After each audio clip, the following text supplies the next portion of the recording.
Hi, we're the Wiggles.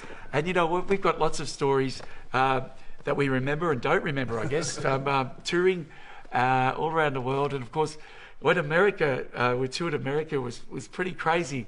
I remember once we were playing the Madison Square Garden, and a group, Coldplay, they came backstage. Well, we were doing the show, and they were being shown around, and Chris Matthews, the singer, was looking at the Wiggles.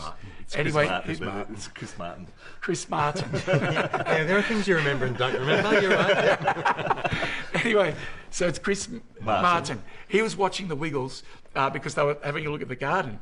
Anyway, years later, we got invited to the show, which we went to watch the Coldplay, and they sang Fruit Salad Yummy Yummy at the show, and he recounted the time. So there's things that happened. There was lots of people who came backstage who I had no idea who they were, but Murray, who was the king of guitars in the rock world, he knew.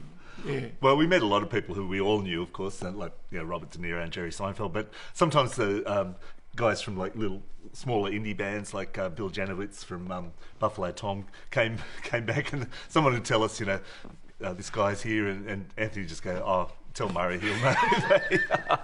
But also in America, it was interesting because there was a lot of sports stars who we didn't know. So they were like football players, and we had an American crew, and they'd get really excited about the fact that this person was coming, and we'd be all going, well, we don't know who it is. But the famous basketball player Steve Nash was one of them, and my kids, well, I followed basketball a bit, but my kids are right into the NBA. And years later, I told them that I met Steve Nash, and I didn't really know who it was, and I got into a lot of trouble from my kids.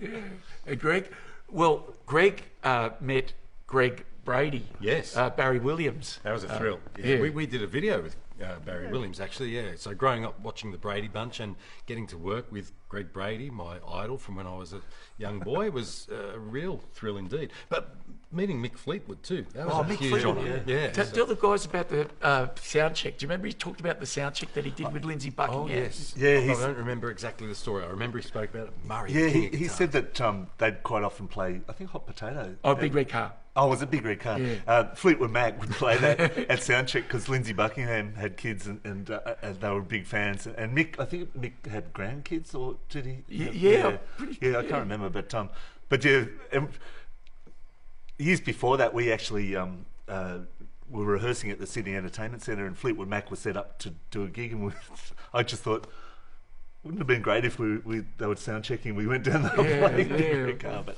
that didn't happen. No. But lots of great things did happen. Do you remember anything? Were you awake for any of it? No, that was my job, to stay asleep. Good job. Any stories? No, I'm not good at telling stories, but I just recall meeting Shaquille O'Neal. That was because he was just massive. I mean, he was huge compared to Murray even. And Greg. Well, Greg and I are about 6'4", but both about, and he's 7'3", I think. I'll tell you something, an embarrassing story.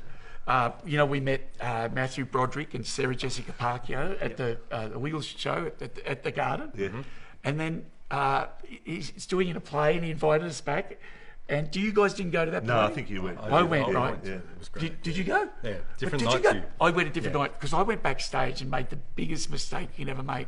So Matthew Broderick's there, and he's got a picture of us with his kid Polaroid on the window. So I thought, this is great. And I went in and I said, Beulah. It wasn't good. We're still buddies though, come on. I think you left Ferris Bueller behind.